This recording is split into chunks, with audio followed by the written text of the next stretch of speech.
Hola, ¿qué tal? Muy buenas tardes a todos y a todas. Bienvenidos, bienvenidas a una edición más de esta serie de charlas, de esta serie de pláticas, de webinarios que estamos teniendo en Wapor Latam. En esta ocasión nos complace mucho tener en esta sala a Tiago Ventura. Tiago, muchas gracias por haber aceptado la invitación a estar esta mañana con nosotros y que nos presentes la investigación de la cual nos vas a hablar. Que ahorita Fabián, el vicepresidente de Wapor Latam, nos va a introducir formalmente a Tiago, pero únicamente quería yo saludarles, agradecerles a todos y a todas su presencia en esta mañana y comentarte, Tiago, y comentarles a todos y a todas que esta charla, así como la serie de charlas que estamos teniendo a través de Wapor Latam, pues estará a disponibilidad en el canal de YouTube de Wapor Latam para que siga, para que tengan oportunidad de ver, ¿no? Entonces, pues les agradecemos a todos y a todas su presencia en esta mañana y sin más preámbulo, quisiera yo pedirle al vicepresidente de Wapor Latam, a Fabián Echegaray, si Fabián nos haces el favor de introducir formalmente a nuestro invitado. Claro, muchas gracias, Gustavo, y bienvenidos a todos en este final para nosotros, comienzo de la tarde en Brasil y en Argentina,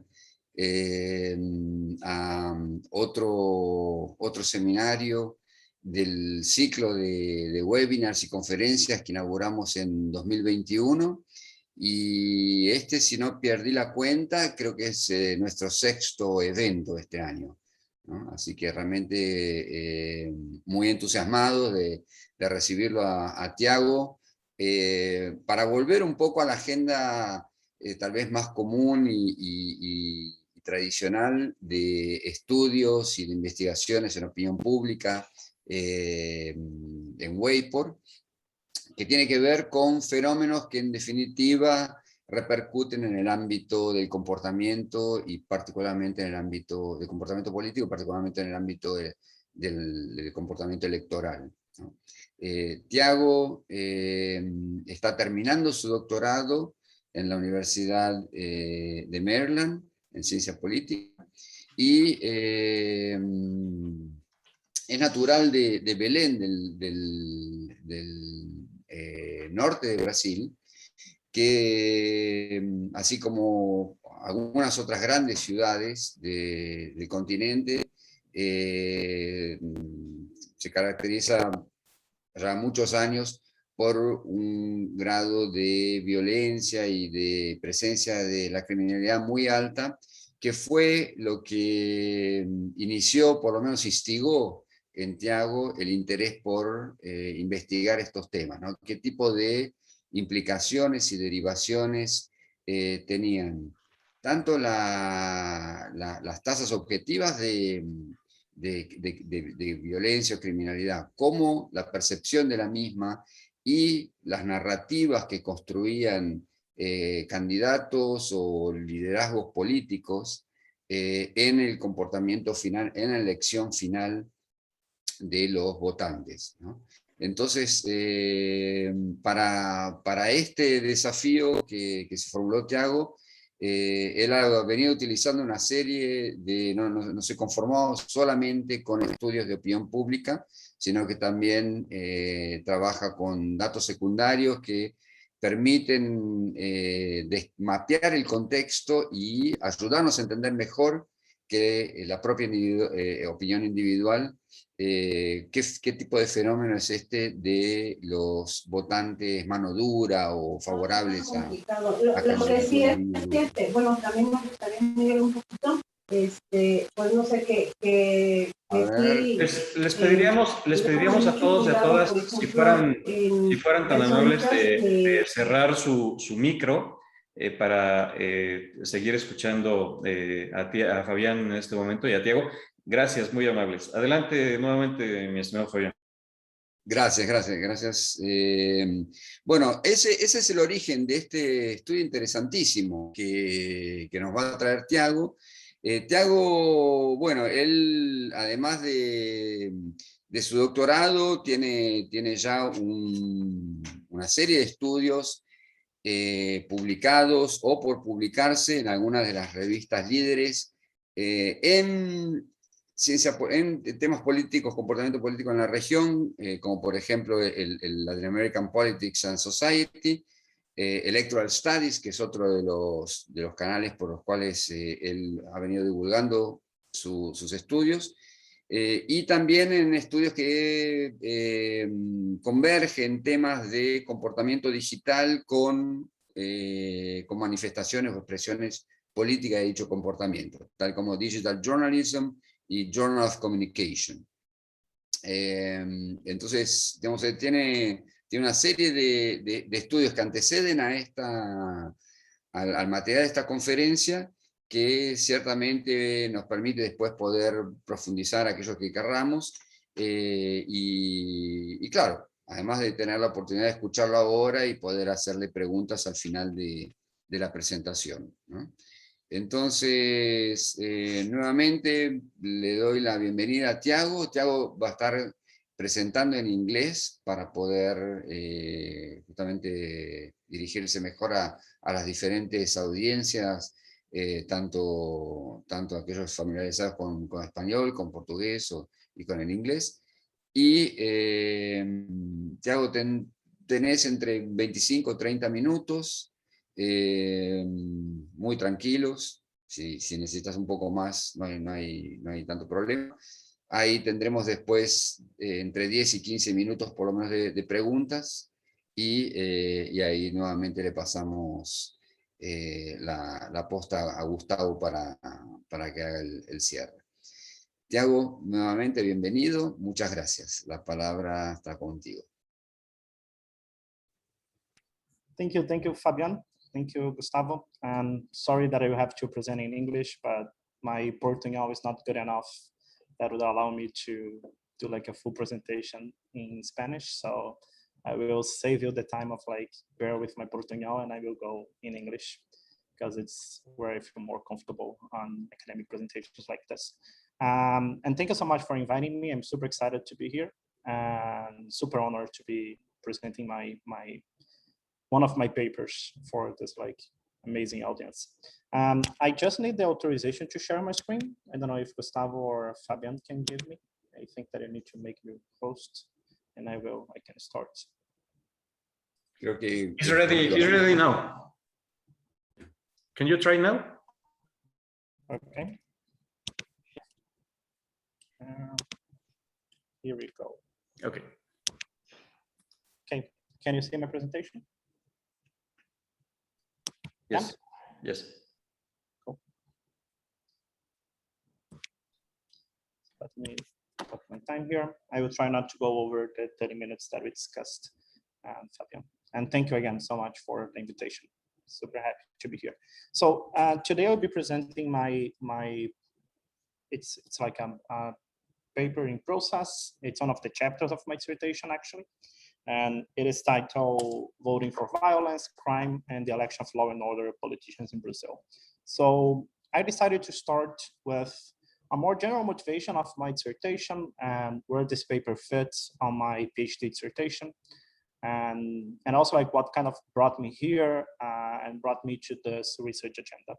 So we have like enough data now that shows that crime and personal security has become a crucial concern of voters in Latin America.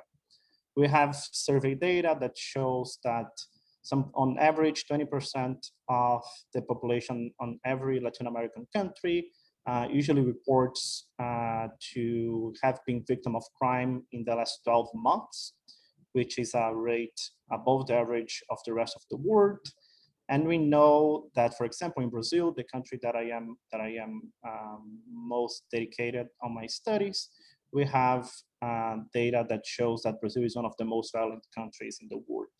So just to give an example, in 2018, Brazil had almost 60,000 people that were killed by some type of violent means, which basically puts Brazil as the most violent democracy outside of countries that are living war zones.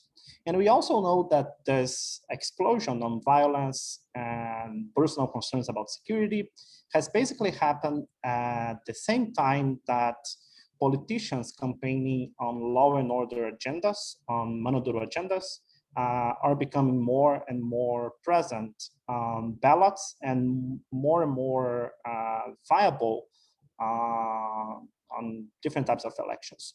And in Brazil, there is a very particular situation where we can see several of these politicians winning elections and also running, making like heavy use of their professional experience to signal to voters about their commitment to fight against crime.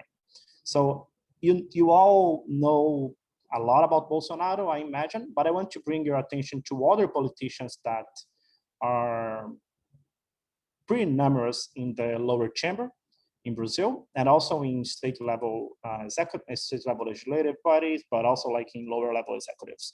So you have, for example, candidates as Captain Augusto, as Éder Mauro, this one below, as Fraga, this one on the right, and as Sargento Fahur here on the top. And they are all candidates that had an experience security forces, and they actually made the point to show this to voters as they were running. As you can see, this is like the ballot version, like a campaign material from Captain Augusto. And this politician in particular, who is a member of the House in Brazil, he actually goes to the plenary sections wearing his military clothes and signaling to voters in his speech, on his campaign materials about his commitment to, about his experience as a member of the military police in São Paulo and how this is important for him on his political agenda. So we have seen these two phenomena working together, the explosion of violence and the emergence of these politicians with a background on security force campaigning and winning elections. And these two questions, these two processes that happen in Latin America, but also but it's quite strong in Brazil, kind of brought me to the research question that I pursue on my dissertation. That is, how does criminal violence affect voting behavior and citizens' demand for security policies in unequal and violent societies? So this is the main question that motivates my dissertation, and that is also like a big motivation for this paper that I'm presenting here. My dissertation has like 4 different papers, and now I'm presenting to you the results of the first paper, that is voting for violence, crime, and the election of law and order politicians in Brazil. And that's a paper more focused on the election of politicians for the lower chamber of the Congress in Brazil, and how crime and inequality affects which voters decide to support these candidates. So I'm gonna start with like a brief review of the literature on this field. We have seen like several studies in the recent years with a focus on the attitudinal effects of victimization. So basically, several studies using survey data, some of them use experimental data, where they show robust evidence of how experience of victimization affects voters' attitudes. There are like a few different areas that these studies cover. So you have studies focusing on attitudes toward democracy, institutional and interpersonal trust, political participation, willingness to report crime, and attitudinal support to more punitive penal policies. However, quite little is known about the effects of victimization on the electoral arena. Which I mean by that is that we have a lot of studies with a focus on attitudes, but very few studies that actually show how being a victim of crime and how greater salience of crime on voters' mind affect both voting behavior and the partisan strategies in societies that have like high levels of violence. And that's the main goal of this paper. I'm gonna focus on voting behavior and party strategies vis-a-vis these previous studies that are super important, but have like overwhelmingly focused attitudes. So the current explanation and the few studies that have focused on voting behavior and party strategies, they usually rely on the well-established literature of issue ownership and valence issues to argue that security works as a valence issue, which this means basically is that when voters become more concerned about crime, they vote for parties that own the issue of security. And by own the issue of security, what this literature means is that like conservative parties, they are perceived by the voters as being more competent to deal with crime control policies. And when crime becomes more salient, voters start to support more heavily these conservative parties. And the effect of like a greater salience of crime kind of enters in the electoral arena as a blanket effect. So it's a blanket effect because this crime concerns, they do not overlap with previous partisan and policy identities, in a sense that when you increase the salience, voters just become more worried about crime, and then they vote for those that are perceived as being more competent. And that's the argument that's very clear on this paper by Alicia Holland. That's a classic paper on this literature, but also like on other papers, particularly focused on the US context. Well, I'm gonna argue that this theory is insufficient to understand how preference for security emerge, and in particular, how these preferences are translated in the electoral arena when you're dealing with violent and unequal societies. And why I'm gonna argue that? My arguments that security preference actually are what we call in the political science literature a wedge issue. And why? What is a wedge issue? A wedge issue is an issue that overlaps with existing socioeconomic and political cleavage among voters. So the idea of a wedge issue is that as this issue becomes more salient, the voters, they actually have like divisive preference about what are the best strategies to deal with this particular issue. In the case of crime, my argument is that like as crime becomes more salient, voters, they start to develop preference that are very divisive on how to deal with crime. You have voters on one side that become more supportive of redistributive solutions, and you have voters on the other side that become more supportive of punitive solutions. And these two paths that voters take, they overlap with two micro-level incentives that I'm gonna discuss here, and those are what makes security preference a wedge issue instead of a valence issue, as the previous literature has argued.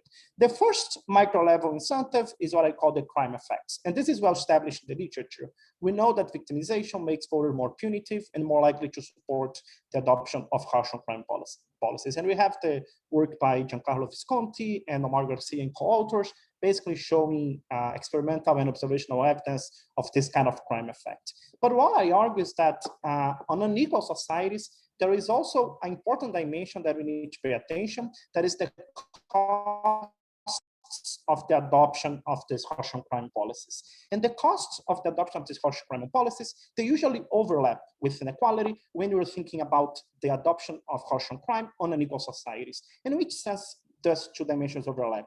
They overlap because we know that income inequality makes the distribution of the costs of the adoption of punitive policies unequal, which means that we have enough research showing that the adoption of harsh on crime policies, they are usually concentrated, they have usually costs concentrated underprivileged sector, social and racial minorities, which means that if I adopt a policy that basically gives more freedom to the police to commit abuse, to use extra legal forms of violence, the consequence of these policies, they are not gonna be paid by the wealthier sectors of the society, quite the opposite.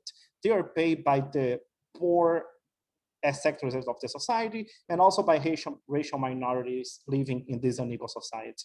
Because of this income effect, I argue that the preference for harsh on crime policies, they kind of emerge as an insurance dynamic, which means that as criminal violence and personal crime and personal risk increases, my argument is that better off voters become less risk averse, which means that I am more, if I am wealth and I have a lot of money in my bank account, I'm more likely to support a punitive policy because I know that I am less likely to pay the costs of police abuses or the use of extra-legal violence. So I become less risk averse. I become more willing to chip in. I have higher incentives to vote for these candidates because even if the benefits of a policy like this are spread in the entire society, the eventual costs of these policies are not going to be paid by me. They're going to be paid by the people that are targeted on this harsh on crime, iron fist penal policies. So this makes what I call security a wedge issue because it makes preference for security and the adoption of different policies overlap with where you are in the income scale in a particular society. And the second argument that is more like on the supply side is that as violence increases in our society, we should expect that candidates campaigning on violence to increase. But not all the candidates have the same set of endowments to convince voters about the best practices for the office. And the previous literature usually expect that parties who own the issue of security, they will win elections at higher rate. But my argument is that it's not about being more competent to deal with crime. What voters look for, particularly those wealthy voters and more conservative voters, because you have this overlap of income, partisanship, and preference for security, what they want is not competence to deal with crime, but actually they are willing to buy promises of enacting more violent policies. And in unequal societies where you have like this historical presence of violence by security forces, the occupational heuristics at the candidate side are the ones that's going to matter the most vis-a-vis party competence to reduce crime. So my argument here is that candidates that have this experience security forces, they can signal to voters more effectively about their commitment to enact political policies. And this happens because they are what I call experts on punishment. And especially in societies where you have like a historical process of police violence, as it is the case in Brazil and in most of the unequal societies, this heuristic will, in my argument, supersede partisan labels. So that's my theoretical argument, and I'm gonna pass, and those are the hypotheses, they are very intuitive. Exposure to violence will increase support for law and order candidates. These effects will be mostly concentrated on candidates coming from law enforcement agencies. And this support will be basically driven by political conservative and welfare voters. And voters with punitive preference will place greater weight on occupational heuristics. I show evidence for this hypothesis using 3 different empirical strategies. As Fabian said, I'm usually not very happy with finding evidence using just one method. I enjoy playing around with different strategies because I think this gives robustness to your results. So I will first show using like computational text analysis to show who owns the issue of security in Congress. Then I'm gonna show you macro level evidence using electoral and crime data at the municipal level and causal inference models to show the effects of random crime shocks on the support for law and order candidates. And then I'm gonna show you results of an experiment that I implemented online. It's an endorsement experiment that I'm gonna prove to you the micro level evidence that I just argued about the overlaps between partisanship and income inequality and support for punitive policies. So let's first start defining what a law and order candidate is. And I'm gonna be very, very straightforward here. I opted for a more restrictive definition, and my definition is that I consider a law and order candidate any candidate that reported being a member of security forces or to adopted on his ballot name some reference to a public security occupation. In Brazil, we have like a huge amount of electoral data, and we can retrieve this information of the occupation or the ballot name quite easily. And I prefer to use this definition because I think that's a more objective definition. And it's also a definition that goes in direction of my hypothesis of that occupational heuristics matter more than party labels. So my definition for law and order is basically any candidate who reported being a member, have an experience as a member of security forces, so police and military forces in Brazil. And this is a simple descriptive statistics table for the law and order candidates in Brazil, and you can see, I'm gonna call your attention for 2018. That's the year that they won the most in the legislative election for the lower chamber.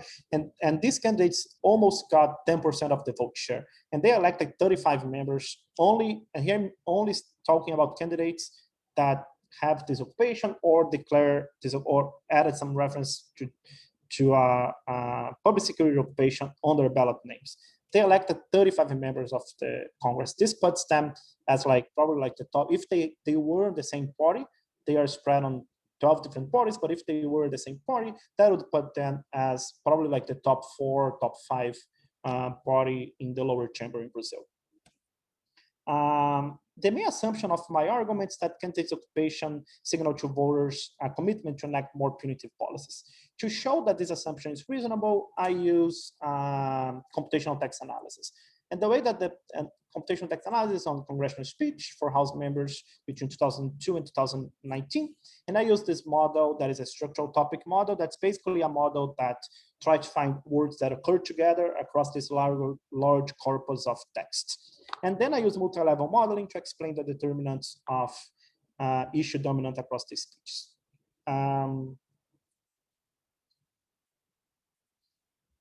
This is the first set of results. As I told you, I'm going to present you 3 different groups of results. So this is the first set of results.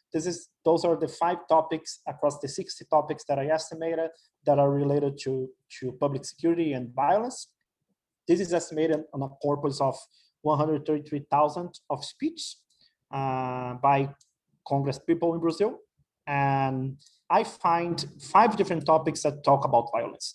2 are more what I call more punitive topics, because they are basically talking about the police, improvements for the police, the military, and that's the topic 9. And then the topic 37, that's more like crime related. So adoption of you can see the words more like about guns, criminal policies, organization, fight against crime. And the other 3 are more about the effects of violence on social minorities. So gender, children, and race. After I have these topics estimated for all the 133,000 of speech, I estimated a multi-level model where I'm basically doing a model where I'm trying to see what explains a speech being about security, considering these 5 topics. So I'm basically using like a 0-1 when the speech is about each of these topics is a 1, and when it's not, it's a 0.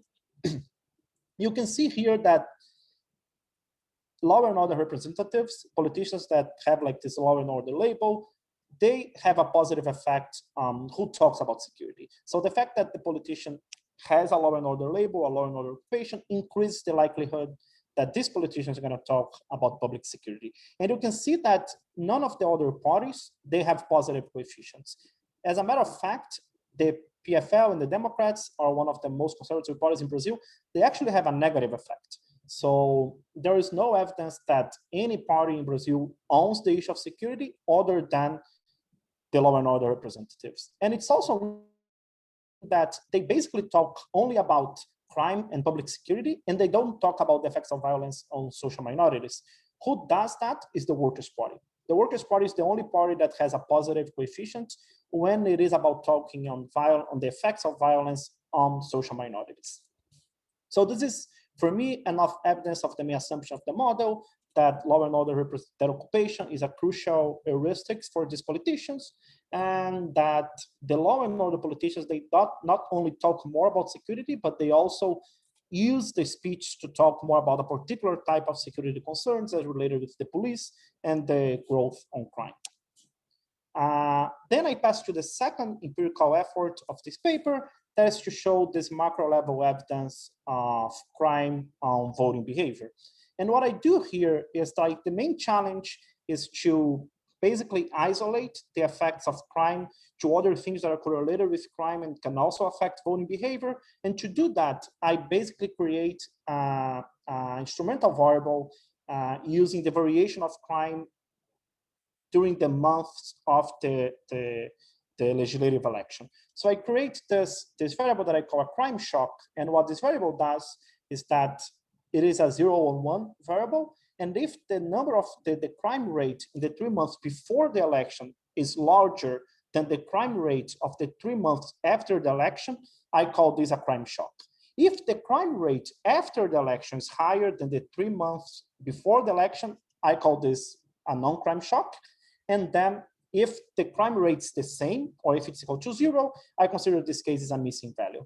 And why I do that? Because I know that this variation over the months are exogenous. So they are not correlated with any other socioeconomic variable that would matter for the crime rate, broadly speaking, and the vote share of law and order candidates. My main concern here is to be able to causally identify the effect of crime. And then I use this random variation over time to do that. And I have several different modeling choices. I'm not gonna bother you with this right now, but the most important here is my dependent variable is the log of the vote share of law and order candidates using the electoral data in Brazil. Those are the same candidates that I just discussed here and the same definition that I explained before to you.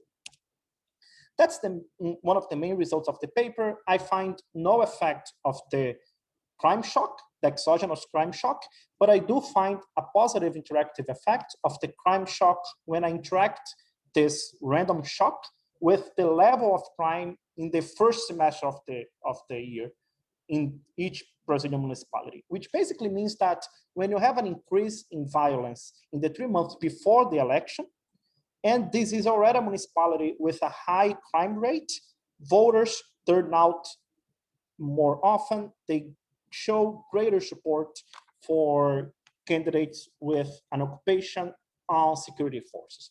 And the effect is quite clear here. You can see that in municipalities that have more than 20 cases by 1,000 people in the municipality, you have a positive effect of this crime shock. That is a confirmation of my hypothesis that crime increases the support for law and order candidates.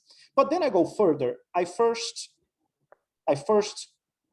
split my data between municipalities that are more conservative, that have that have shown a higher support for candidates, for conservative candidates in the presidential elections, and municipalities that show a higher support for liberal candidates in presidential elections. So the idea here is to show okay, the crime effect depends on the overall alignment of the municipality in the presidential election, and the result is clearly yes.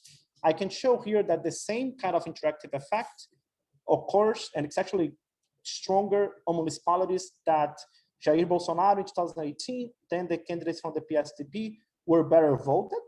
So that's a crime shock that basically affects more conservative municipalities, and the effect is basically 0 when I go to more liberal municipalities, which basically means that in municipalities that the Workers' Party won the presidential election, having a crime shock does not render greater support for law and order candidates.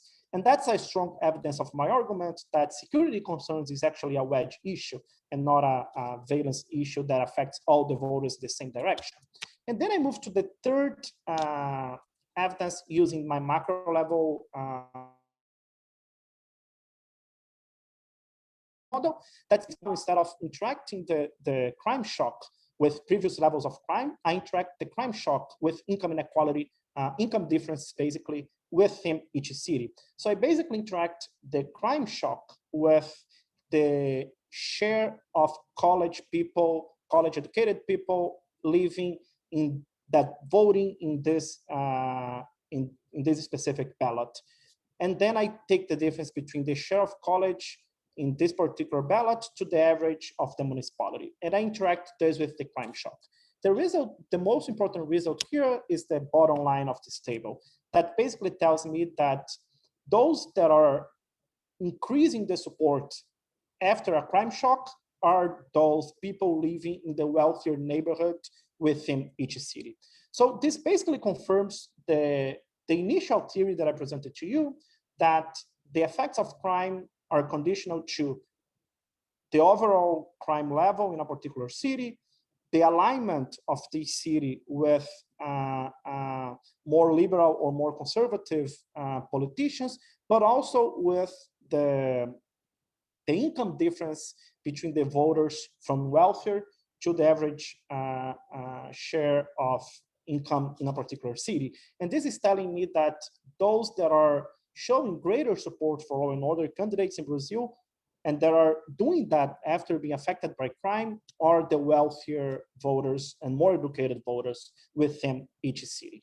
So now I'm going to the last piece of evidence for this big puzzle that I am presenting to you. And it is a puzzle that I try to give you some evidence of the micro level incentives of the model. So if you don't believe on my previous models that use voting behavior and macro level crime rates, I'm gonna show you now evidence using survey data and a conjoint experimental design that I did last year with Brazilian voters. So the design of the experiment is quite simple. It is a factorial design on edited social media message. So I showed the voters like a social media message, and it's a tweet actually, and I showed them next 2 tweets, and I asked them which one you would share on your wall. So the idea is to do like a easy to answer question about which type of message the voters agree the most. And the main difference between the message are like on 4 different areas. The sender of the tweet, those are like 2 different media outlets. The content of the message, that's a more punitive content and a more redistributive content. One, the punitive is we need to be harsh with criminals, and the redistributive content is we need to invest in education, basically. And the third one is the support of a law and order to this particular message. So I have in the same tweet a politician without indication that he's a member of the army. So a civil politician saying, yes, we need to be harsh on crime. And on the other tweet, another politician with the indication that he's a member of security force. So it basically says this is a message supported by the general X, and then a name of a politician in Brazil. And then finally, I have like an image. So I rotate all these things at the same time, and I show to voters, and I ask them which one you agree the most. And those are the results. So let me show you the most important results here. The most important result here is this point estimate here. This point estimate here is basically telling me that independent of the content, the sender of the message, and the image, voters are more likely to share a message about public security when the message is supported by someone with an occupational heuristic or someone from a security agents saying like, that's what we should do. So that's an important evidence of how occupational heuristics matter for voters in Brazil. But then I compare the difference between conservative and leftist voters. So voters that show support for Bolsonaro earlier in our survey, and voters that show support for the Workers' Party early in our survey. And the differences are striking. You can see that conservative voters are more punitive, as we saw on the electoral data, and they also show greater support for law and order politicians. So they usually independent, this is all random, so independent of the other features of the model, of the experiment, they usually retweet or say that they would share this message on their wall if the message was sent by a law and order politician. And I also showed the difference between voters that declare to be in the top tercile of the income and in the bottom tercile of the income distribution. And this is a very strong indication of the income effects that I described to you in the theory part of this paper. The high income voters are more likely to share a punitive message than the low income voters. And the high income voters are also more likely to share this punitive message than medium income voters. So what I showed to you here is basically that both in the observational data and in the experimental data using survey experiments, you have this Partisan effect and this income effect showing who supports punitive policies when they're on the ballot. And I show you here another result that's basically showing that more punitive voters, they are also more likely to use the occupational heuristics in this experiment. So if you get voters that express to be more punitive in the beginning of the survey, they also show a greater effect on sharing the message that was sent by this law and order. So I know that I am 1 minute after my time. but just to give you like an overview of all these models and empirical exercise that I did. I first found that law and order candidates dedicate greater attention in their speech more than other conservative parties to public security, and they are more likely to be associated with punitive issues. That's something that I did using the text analysis on more than 100,000 speeches in Brazil. An exogenous shock on crime in the months right before the election increases the vote share of law and order candidates, particularly in cities that are more afflicted by violence. So it is an interactive effect, and it's important to mention that it's interactive because it basically tells us that it's not just the crime shock, but actually the crime shock on cities that are already more violent. The shocks are particularly effective on conservative strongholds and on polling stations located at wealthier neighborhoods, which basically show you that using macro level data, I can find like robust evidence that conservatives and wealthier citizens are the ones that are showing greater support for this law and order candidates. And experimental results basically show the same trends that you saw on the macro level data, but now using better identified models with survey data and with conjoint design experiment. So that's what I had for today. The paper is available on my website. I'm more than happy to share, or you can just shoot me an email and I can share with you privately. But thank you so much. And I hope that was not too much for you, but I know that it was because it's too much information, but thank you so much. Muchas gracias, Tiago. Yo creo que a pesar de lo rápido que fue la presentación, muchos detalles que se pueden aclarar durante la sesión de preguntas y respuestas, y mucho material para pensar, a pesar de que tu foco es Brasil, creo que se aplica a otros contextos. Quisiera entonces invitar ahora a los participantes que tengan dudas o comentarios, como para abrir ahí el debate y enriquecer un poquito más todavía esta conferencia. ¿Alguna duda, pregunta, observación?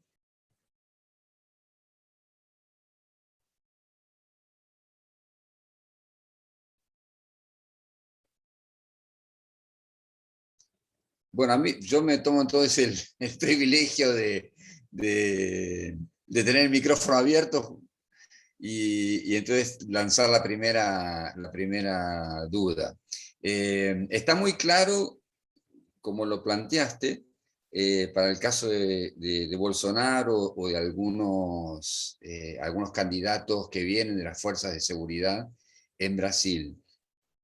Ahora, en América Latina hay otros casos que no necesariamente era un militar o un policía el que estaba encabezando un movimiento a favor de las campañas Law and Order, ¿no?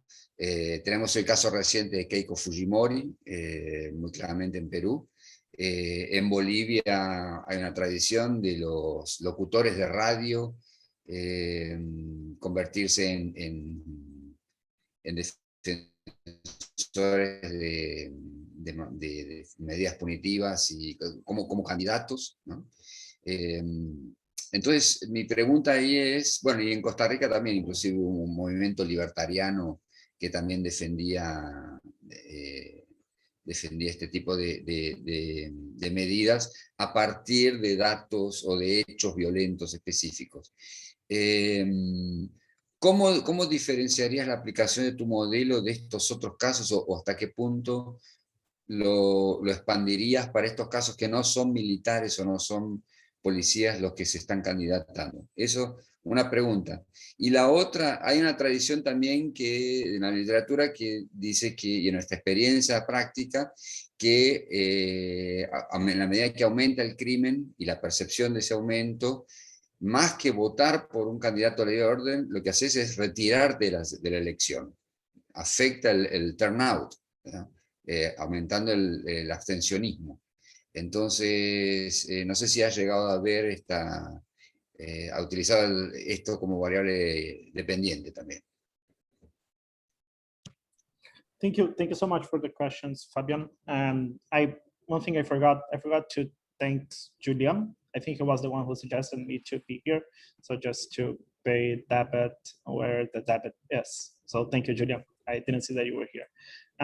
So yeah, I think that I'm always like very hesitant on how to extrapolate these results to other countries, because I think that countries, they have like their particular dynamics, and they deserve to be fully investigated to see how this thing's translated. I think that what is unique, what is important about the Brazilian case is how the occupational heuristics matter in Brazil when you compare with the party labels in Brazil. So in Brazil, what my results show is that like what matter for what the signal that voters pay attention is the affiliation with security forces when compared with the labels of the parties. And I think that the challenge that is when you think about translating these results to other countries is actually to investigate if there's dynamics in the party system are there or not. So to give you like one example, I'm working on a similar experiment in Mexico and with Sandra Ley and Francisco Cantu. And what we see there is that the crime effect, and in this context, we are only working with one experiment. We are not doing macro level crime data. But in our experiment, we do not find the partisan effect that we find in Brazil. So it seems that like conservative voters in Mexico are not as punitive as the conservative voters in Brazil, or at least that the liberal voters in Mexico are more punitive than the liberal voters in Brazil. And we find in Mexico that what is the most determinant of this punitive preference and the support for these law and order candidates is the exposure to crime. So I think that in every country, you need to pay attention to these dynamics, like how the party system is established, how how strong the association between punitive preference and partisanship it is, for you to expand the argument that I made here. I don't know if this answers your question, but I think that we need to go case by case, basically.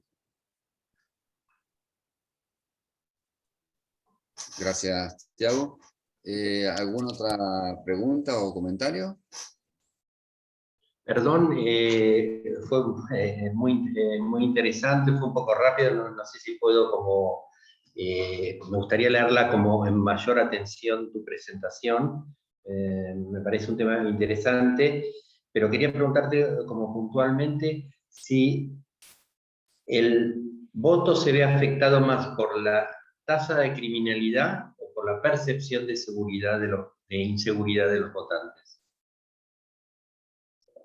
Si digamos, si incide más el dato externo, digamos, a la percepción, o es la percepción de los votantes los que de alguna manera se orientan por un candidato de la ley y el orden o alternativas. Yeah, so we don't have data in Brazil, and I don't think that in any other country, about perception of insecurity at the national level. What I mean is that like we have survey data with representative sample, but we don't have survey data that we can cross with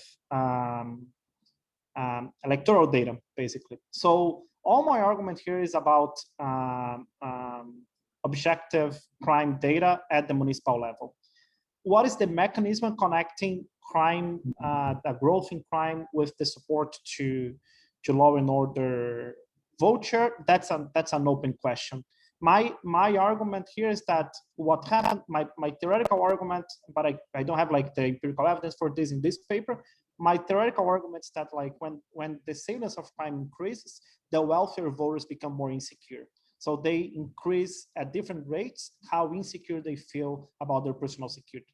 And that's why they turn out more they show greater support for these candidates that are campaigning on law and order policies. But you're completely right. That's not something that I have in the paper, because we don't have like enough data that would allow us to make this kind of argument. Así. Thank you. Gracias, Manuel, por la pregunta. ¿Algún otro Sim, Fabiano, eu duda gostaria. o Julian, comentario? Julian? Consegue me ouvir? Consigo, Julião. Ah, ok. Vou falar em português, gente. Tiago, eu acho que apesar vamos dizer, a expectativa com relação a essa questão do perfil sociodemográfico, né, do eleitor que apoia candidatos da ordem, ser bastante, vamos dizer, a expectativa e os resultados são robustos, mas se a gente pegar o caso brasileiro, nós temos, por exemplo, desde os estudos sobre, alguns estudos sobre votantes em candidatos lei e ordem, por exemplo, os estudos do Pierucci sobre a direita em São Paulo, o malufismo, ele vai mostrar, por exemplo, uma base social justamente nos eleitores de baixa renda, de baixa escolaridade, que apoiariam esses candidatos por segurança. Né? Pegar alguns estudos de antropologia urbana no Rio vão mostrar a mesma coisa. Alguns estudos sobre o próprio bolsonarismo, o surgimento do bolsonarismo, vamos dizer, nos rincões e nas regiões mais inseguras. Como lidar com essa questão um pouco contrafactual em relação aos teus dados? Should I go in English or Portuguese? I don't know. In English. Okay, cool. So I think that's a great question. What Julian asked was basically how to deal with evidence from qualitative research that you have poor people in some cities in Brazil supporting more punitive agendas. And I think that's a really good question, Julian. And I have thought about this for a while, and I have like two main arguments for this. Like the first one is that I think that my model has two different dynamics, and I try to show this. One dynamic is the crime effect, and I think that the crime effect affects everybody. So we have like enough survey and experimental data to show that you have an average effect of crime on voters becoming more punitive, that it is positive on average. So I'm not saying that all the poor voters, they become, they have no change on their attitudes and behavior after they are exposed to more crime. I do believe, and I think we have data for this, to show that the average effect of crime victimization is positive, and it's positive across the border. Like all the voters, they respond, and the average effect is positive.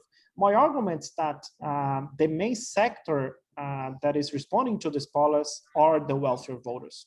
So, and I think that what makes my argument different from more like anthropological studies and qualitative studies, that like I'm trying to understand the macro level effect of this change in the entire country.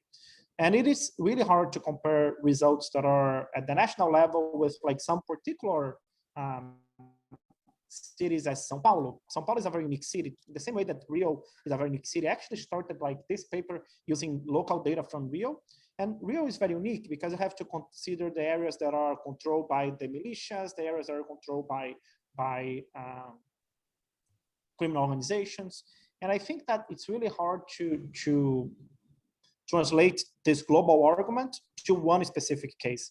So I think that the anthropological studies and the more qualitative studies, they are right. And several cities, they have particular dynamics that should be considered. And my argument is that this would be probably connected with this global effect of crime that I argue in my paper. But when you see the change in vote share at the macro level, I think that it's clear that wealthier areas in most of the country are turning out in favor of conservative voters. But maybe I should do some field work, I don't know, maybe for the future, if I have time. Thank you. Thank you. Valeu, Julian, valeu, Tiago. ¿Alguna otra pregunta o comentario o duda?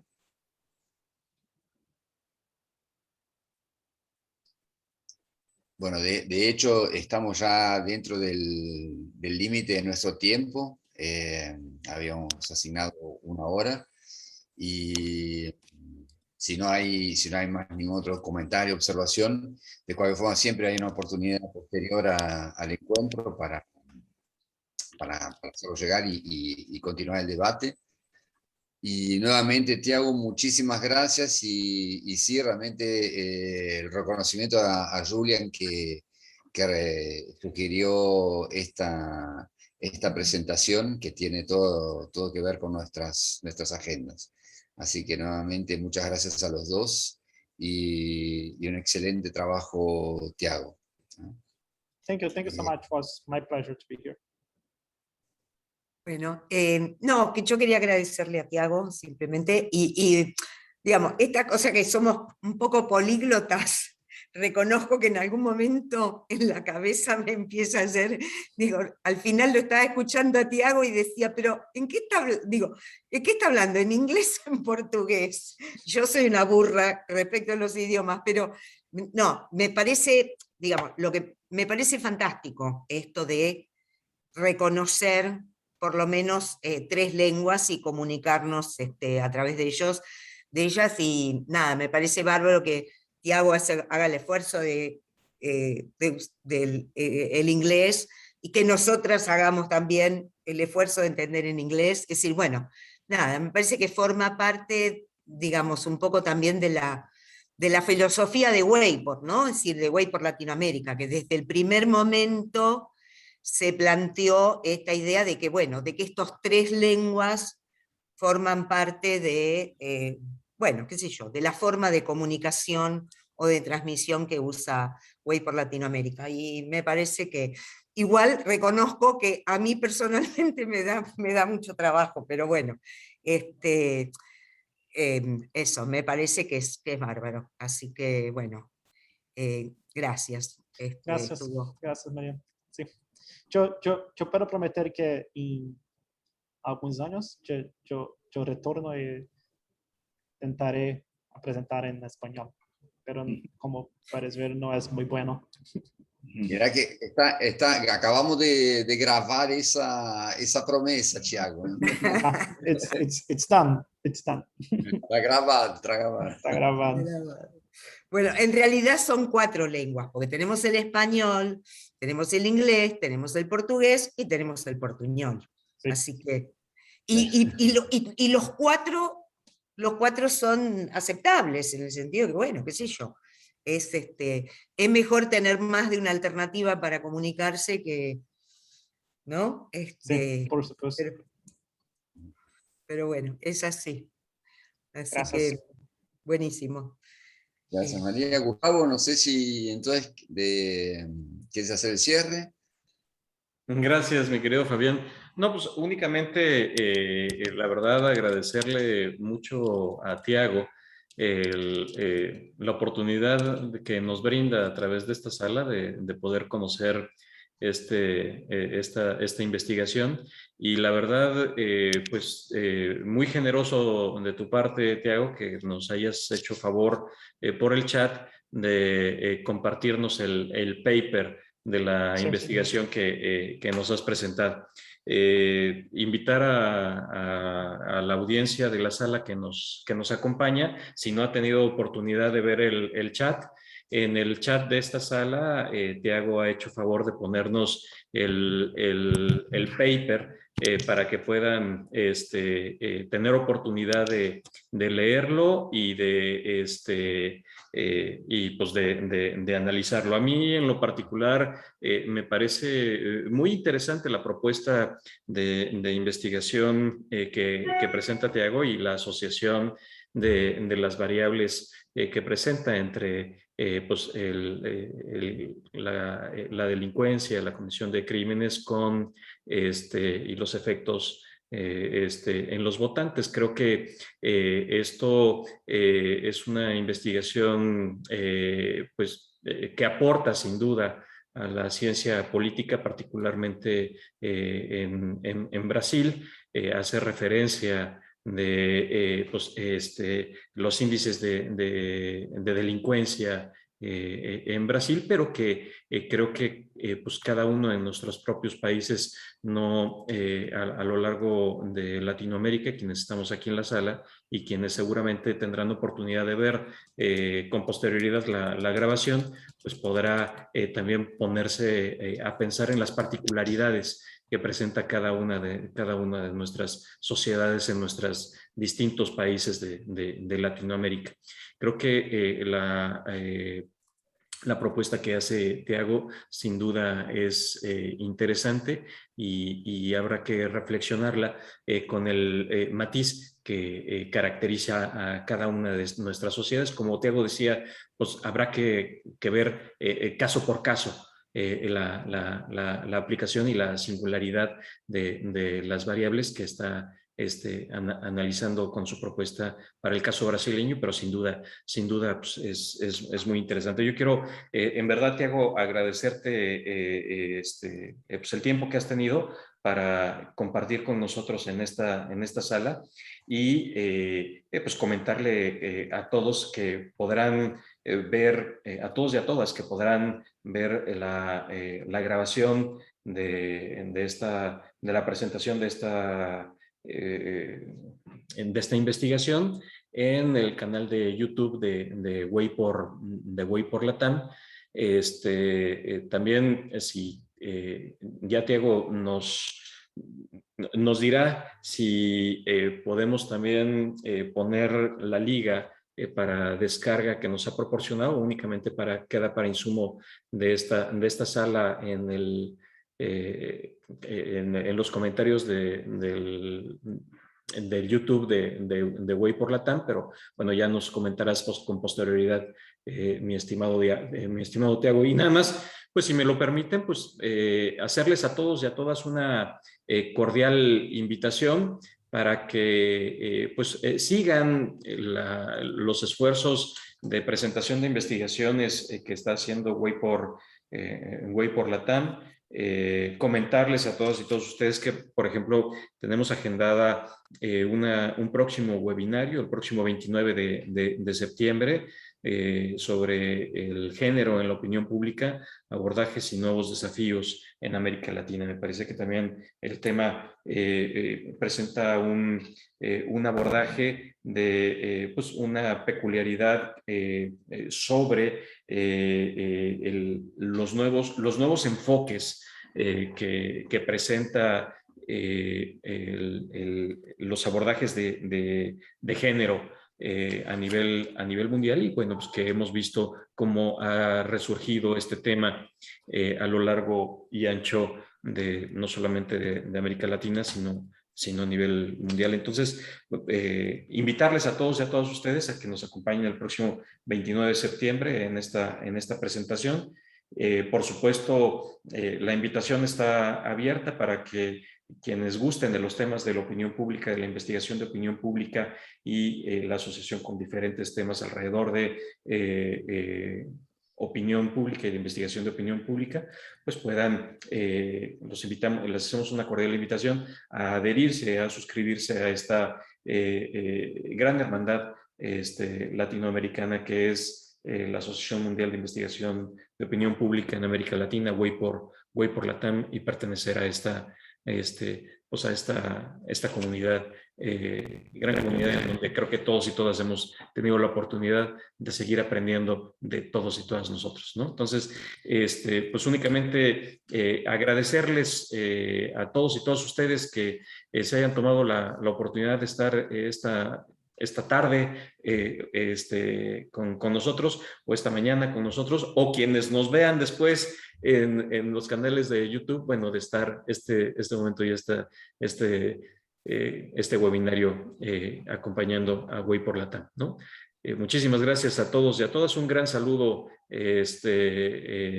a ustedes. Fabián, muchísimas gracias por haber facilitado y gestionado que el día de hoy pues estuviera con nosotros y tuviéramos la oportunidad de escuchar a Tiago Ventura. Y pues bueno, nos vemos en una próxima emisión, en un próximo webinario de Wapor Latam. Que tengan todos ustedes muy feliz fin de semana.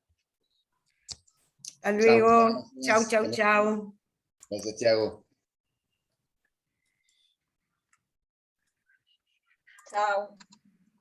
Mirá que yo no me puedo ir, leave. Leave me.